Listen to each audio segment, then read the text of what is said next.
Hi, God. Hi, we're here, we're live. This is my mate Richard from Business Great Southern, and we're here to talk today about when and how to say no in your business. And I thought that it would be a good thing to talk about just because what I'm finding is there's we've been conditioned to consistently always say yes, I'll do that. If we service people, we say yes. If we're in business, why would I want to say no to a customer, especially if I'm trying to build clientele? But I'm finding at the moment, we're not necessarily trying to build clientele. We're looking to manage ourselves in a way that offers our best service. So I just wanted to talk through a couple strategies that might help you to at least give you a little bit of time to consider whether or not you actually want to say no or have the capability, or if you want to say yes. Yep. So I think one of those, a really good example of one of those, and I'll let you talk in a second, Richard. I promise. That's all right. A really good example, the other day, I was on Facebook the other day and I saw our local marketing folks, Word Candy, Beck and Martha, they put up onto their social media, we are booked until April, and it might not have been April, so don't quote me.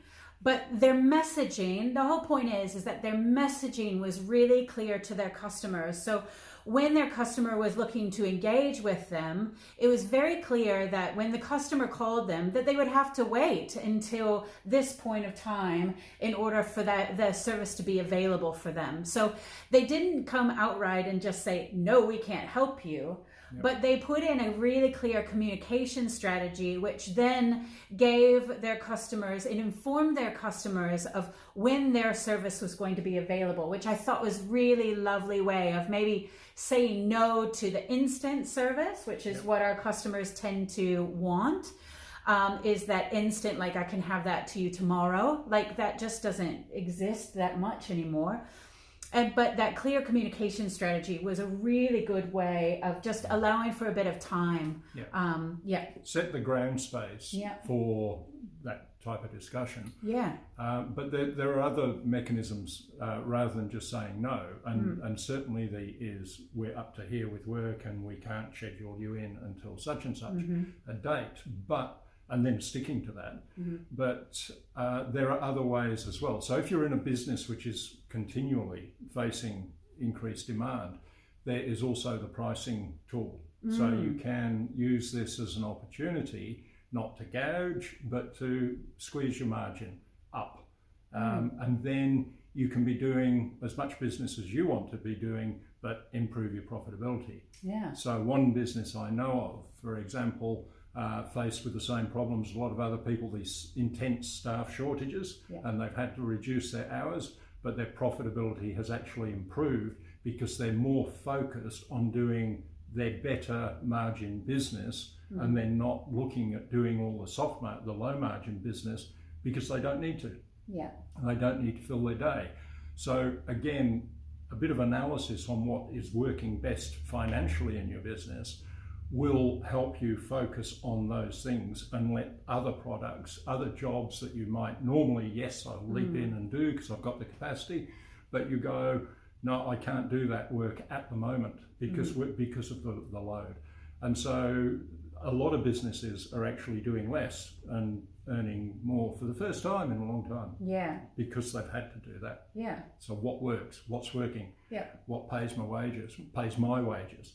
And so you focus on that business, and then that tightens up the amount of time that you're spending in your customer delivery. Well, and the one last point I think that we'll focus on, which is good, that leads perfectly into this, is that to tighten up on your systems in a way. So looking at the way in which from the customer contact all the way through to the service that you're providing, what are those forms? What are those systems that you have set up? And is there a way that A, might save you time, or B, might buy you just a little bit more time? So again, instead of saying no, for those of us that are in, those like one-on-one consulting services, instead of just saying, well, I don't have time, or you see them face to face in the street, which quite often happens, and then they ask you for that service, offering them to send me an email, shoot me a message. And that actually gives you an opportunity, instead of you just saying, yes, I can do that, and committing to them.